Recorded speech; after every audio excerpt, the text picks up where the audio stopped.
मैंने सुना है कपिल सिब्बल जी को बड़ा भारी कष्ट है और वो भारत के नाम से शर्मिंदा है और भारत को छोड़ के जाना चाहते हैं या नहीं चाहते हैं ये तो नहीं उन्होंने स्पष्ट किया, लेकिन वो शर्मिंदा बहुत ज्यादा है। तो इस शर्म का कारण क्या है? सर एक्चुअली तो देखिए, दुख तो हम सबको भी है सर। मतलब आप सोचिए, हमारे प्रिय भाईपो, मतलब क्या गुर्राते थे वो। आज से कुछ दिन पहले सर आपने गुर्राहट सुनी थी उनकी, ना अरे जाने बिल्कुल। किसकी, क्या ना जाने किसकी नजर लगी उनको, ऐसे मिमियाते हुए बिल्कुल चुसे हुए आम की तरह बाहर निकले। और ऐसा ठेला उनको लोगों ने, ऐसा ठेला, वो तो हेलमेट ने बचा लिया, नहीं तो मतलब बेचारे के साथ हुआ तो बड़ी नाइंसाफी है भाई। अब लोग मजे ले रहे हैं उस बात की। हेलमेट भी वो क्रिकेट वाला लेके चल रहा था अपने साथ। अरे मुझे तो पहले लगा क्रिकेटर है कोई, मुझे लगा ये कोई मुंबई इंडियंस या किसी का क्रिकेटर है जो बड़ा खराब इस बार खेले, पब्लिक ने अंडे वंडे बरसा दिए। फिर मैंने देखा अरे ये तो हमारा प्रिय भाईपो है इसके अंदर। क्या मतलब, और लोग निशाने लेके, सिनेमाटोग्राफर अलग अलग एंगल से देख रहे हैं कि ये उछलते हुए अंडा आया, यहां लगा, ये यहां से आया। तो भाई ये देख के जो कष्ट हुआ, वो कपिल सिब्बल को भी कष्ट हुआ। उसने तो कह दिया कि भाई प्रधानमंत्री को आना चाहिए था, यहाँ पे शुभेंदु अधिकारी को आना चाहिए था, पूरा सबको आना चाहिए था, जायजा लेना चाहिए था भाई। कैसे हो गया, एक नेशनल ट्रेजर है वो, डायमंड है वो, is a diamond in the sky. Diamond from Diamond Harbour. Absolutely he is a diamond. तो अब एक डायमंड के साथ जब ऐसा होने लग जाए तो भाई एक राष्ट्र के लिए चिंता की तो बात है। तो कपिल सिब्बल बेचारे देखिए हताश तो चल ही रहे हैं बहुत टाइम से। कपिल सिब्बल भाई कोई चुनाव, कोई ये आपका केस तो जीतते नहीं। वो लड़ते रहते हैं, संघर्ष करते रहते हैं। कब तक अपने को समझाएं कि भाई कोई फर्क नहीं पड़ता रिजल्ट का कोई फर्क नहीं पड़ता। अब उससे भी वो थोड़े से थे विचलित। अब साथ में भाईपो का ये हाल देखकर, और कमबख्त इनका दुख खत्म ही नहीं हो रहा सर। आप सोचिए जरा, भाईपो का ये रुका ही था कि कल्याण बनर्जी का आ गया। आप सोचिए। जी जी, आप कल्याण बनर्जी, कल्याण जी बंदोपाध्याय, कल्याण। सोचिए जरा आप। और अभी अभी मैंने सुना है कि आज जो बापी हलदार जो है एक और एमपी है, उनके यहाँ भी हमला हो गया है और उनके पब्लिक ने हमला कर दिया। पब्लिक ही कर रही है आजकल, पब्लिक ने हमला कर दिया। उसके बाद पुलिस पहुंची, पुलिस ने पता किया तो पता चला जो गवर्नमेंट का रिलीफ मटेरियल है वो सब उनके यहाँ पार्क है। तो वो पकड़े गए हैं, तो वो जाएंगे अंदर, करप्शन एक्ट में भी जाएंगे और चोरी में भी जाएंगे, जो भी होगा और भी जाएंगे। नहीं, कानून तो सर चल ही रहा था, ये पब्लिक को क्या हुआ है, किसी को भी उठा करके ठेल दे रही है। कल्याण बनर्जी को कैसे ठेला है सर, आप सोचिए जरा। और वो गिरने के बाद भी मोबाइल पे लगा रहा, उसका भी आप रिजॉल्व लगा। मैं तो ये देख रहा हूँ कल्याण बनर्जी साहब को तो कहीं कुछ चोट आई ही नहीं। आपने क्या देखा? नहीं नहीं सर, आई है चोट, उन्होंने दिखाया तो था, आपने देखा नहीं ढंग से, आप उसको दिखा रहे थे। जो डीजे का जो कॉन्सेप्ट है ना, वो डीजे का कॉन्सेप्ट जो है वो जनता ने वहां बदल दिया। अब ये जो थे वो रविंद्र संगीत और डीजे बजाने की बात करते थे कि जो जहाँ भी होगा वहाँ हम डीजे बजाएंगे। और वो डीजे का उनका क्या अर्थ रहा होगा वो हम कल्पना कर सकते हैं, लेकिन पब्लिक ने तो साफ कर दिया कि डीजे का मतलब है डिम और जूतो। डिम का मतलब होता है अंडा। हाँ, ये तो डिम और जूतो मतलब डीजे। अब हम डीजे बजाएंगे, जो भी मिलेगा हमको इस तरह का उसका हम डीजे बजाएंगे, डिम और जूतो। अब डिम और जूतो मैं देख रहा था, मैं तो थोड़ा सा अपना जो मेरा इंक्लिनेशन है लॉ की तरफ, तो उसको हिसाब से मैंने चेक किया। मैंने कहा ये तो यार 323 आईपीसी का केस बनता है। अच्छा, which is non cognizable. Oh, okay, it is non cognizable. अंग भंग जब तक ना हो। क्या सर, आप क्या, यही कुछ कम है सर। मतलब आप थोड़ा सर इन पे रहम करिए आप भी भाई, जनता से भी एक नहीं, अपील करिए। मैं तो ये पूछना चाहता हूँ कपिल सिब्बल साहब से कि कपिल सिब्बल साहब, ये जो आपके भाईपो हैं, ये सीधे सीधे धमकी दे रहे थे, कह रहे थे कि मैं देखूंगा 4 तारीख के बाद।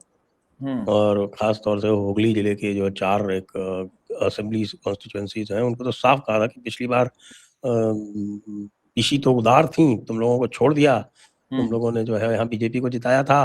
हुगली जिले की वो 4 सीटें हैं, आरामबाग और पुरसुरा, गोघाट और खानाकुल। तो उनको साफ साफ ये धमकी दी। अब ये आप बताएं इसके ऊपर जो है वो कपिल सिब्बल जी का कोई भी जरा सा भी, जिसको बोलते हैं, कोई जरा सा भी रोया दुखी नहीं हुआ। 2021 में जब full scale violence was let lose on the 2nd of May, जी जी, जिस दिन रिजल्ट आए थे 2021 को, तो बड़ी मुश्किल से जब लोग सुप्रीम कोर्ट पहुंचे तो ये तो उन्होंने तो खड़ा होके और उसको बिल्कुल नकार दिया। 321 लोग के तो डॉक्यूमेंटेड डेथ है। पता नहीं कितने रेप्स हैं, कोई 15,000 से ऊपर FIR है, लेकिन कपिल सिब्बल साहब को कतई शर्म नहीं आई, कतई। कोई मतलब चेहरे पे उनके कोई शिकन भी आई हो, ऐसा कभी नहीं लगा। देखिए सर, इन दोनों तो ने व्यापार भी करते हैं, आपको पता है। हाँ, पत्नी जो है वो सबसे बड़ी बीफ एक्सपोर्टर है जी जी भारत जी की। नहीं, कपिल सिब्बल के तो सर कारनामे इतने बड़े बड़े हैं कि फिर तो हमारा पूरा एक शो छूटा पड़ जाएगा कपिल सिब्बल की तो अगर बात करने लग गए। बट एक बात आप देखिए सर, दो लोगों ने धमकी दी थी बड़े आगे बढ़ बढ़ के। कल्याण बनर्जी ने भी धमकी कुछ कम नहीं दी थी। अगर आप अभिषेक और भाइपो को सोच रहे हैं, मजूमदार हाँ, और शमिक शुभेंदु, भट्टाचार्य बिना हाँ, सिक्योरिटी के आके दिखाओ यहाँ पे, आके जिंदा दिखाओ नहीं आके। जाओगे। और पार्लियामेंट में भी बोला था, धनखड़ जी की भी नकल उतारी थी।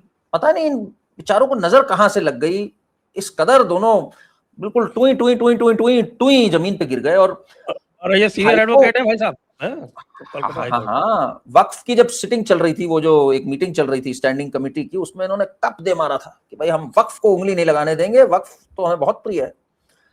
और अमित शाह के तो पूरे खानदान को गाली दी थी कल्याण बनर्जी ने। तो इसलिए सर अब ये बड़ा इंस्टेंट कर्मा हो रहा है, ये क्या हो रहा है ये तो भाई समझ नहीं आता। बट सबसे कमाल की बात क्या हुई सर, मेरे को एकदम से एक स्टेटमेंट सुनाई दी और मुझे बड़ी इनसेंसिटिव स्टेटमेंट लगी। उसमें एक नेता बोल रहा था कि 2021 में, 2021 का था वो, 2021 में उसने बोला कि जनता का अगर विल हो और जनता को अगर गुस्सा हो तो भाई हम कौन होते हैं रोकने वाले। अब बताइए, मैंने देखा कौन है ये महाशय, तो पता लगा अभिषेक बनर्जी हैं। जब जेपी नड्डा की गाड़ी पे हमला हो गया था तो अभिषेक बनर्जी ने कहा भाई जनता का गुस्सा कौन रोक सकता है। तो अब जनता का गुस्सा देखकर भाई ये तो बड़ा गलत है। फिर मुझे दिखी महुआ मोइत्रा की एक स्टेटमेंट सर, उसने कहा बंगाल में ये सब होता रहता है। फिर देखा वो भी 2021 की स्टेटमेंट, वो पुरानी स्टेटमेंट थी। ये मुझे बाद में पता लगा सर, मुझे लगा किसी इनसेंसिटिव नेता ने अभी अभी ये स्टेटमेंट दे दी। फिर देखा अरे ये तो अपना भाईपो ही है, बस साल बदल गया। अरे ये तो महुआ मोइत्रा जी ही है, बस साल बदला हुआ है। तो ये सर मुझे थोड़ा बाद में पता लगा, नहीं तो लगा मुझे कौन है भाई, इसको जरा गिरफ्तार करो, ऐसे कौन ऐसे बात कर सकता है। अच्छा, आपको एक बात पता है सर, अभिषेक का ये जो भाईपो है, इसको एक, जब इसकी पूरी रिपोर्ट आई मेडिकल, तो इनको एक बहुत बड़ा ड्रग दिया गया सर। मतलब इनकी तबीयत आप सोचिए किस लेवल की खराब होगी, जो इनको एक लाइफ सेविंग ड्रग दिया गया। अच्छा, आपको, हाँ हाँ, ये मुझे नहीं पता साहब, जरा बताएं थोड़ा डिटेल में। जी जी जी जी जी, ड्रग का नाम है सर पैन 40। ओ, एक पैन 40 दी गई, एक पैन 40 दी गई इनको, इतना बेचारे पीड़ित रहे। It's a life saving drug. ये हो सकता है आपके जो व्यूअर्स हो उनमें से भी किसी ने कभी ली हो, तो ये भाईपो को खानी पड़ी। सोचिए क्या क्या ट्रायल्स एंड ट्रिब्यूलेशंस। और ममता वहां पहुंच गई हॉस्पिटल, कह रही एडमिट करो इसको, एडमिट करो। वो कह रहे भाई किस लिए एडमिट करें इसको। इतने में उनको फोन आ गया, एक और कलाकार है राहुल गांधी नाम के, उन्होंने कहा भाई वहां पर, राहुल गांधी भी मजे ले रहे हैं। बताइए, सिर्फ जनता ही नहीं मजे ले रही है इनके बेल्ट ट्रीटमेंट के, राहुल गांधी भी मजे ले रहे हैं। वो कह रहे हैं भाई इसको तेलंगाना ले आओ। मतलब कि एक इनडायरेक्ट डिग कि भाई 15 साल में तुमने बंगाल में अच्छे अस्पताल ना बनाए हो तो हमारे यहाँ आ जाओ, तेलंगाना में आ जाओ, तुम रेवंत रेड्डी करा देगा। तो ये बड़ा नाइंसाफी चल रही है। इनके जो दिन आए हुए हैं, मोदी जी कह तो रहे थे अच्छे दिन आने वाले हैं, इन बेचारों के तो अच्छे दिन नहीं आए सर। ये तो थोड़ा he needs to be more inclusive. What about these people भाई, व्हाट अबाउट ममता, अब क्या व्हाट कह अबाउट सकते हैं भाईपो। साहब, इनके जितने भी फेवरेट हैं बताइए, सब तो जो है वो पिट रहे हैं। भाईपो का हाँ आप देख लिया आपने, भाईपो का, और भाईपो के लिए कोई वो सामने नहीं आ रहे लोग।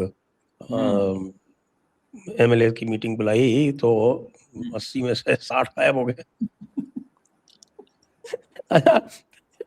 और 80 में से 60 गायब हो गए। मैं आपको एक चीज और बता दूं आपको, ये जो इनके जो 80 MLAs हैं ना, इसमें से 20 ही ऐसे हैं जो दूर दराज के हैं, बाकी सब 60 जो है वो आसपास के ही हैं, विदिन 2 आवर्स।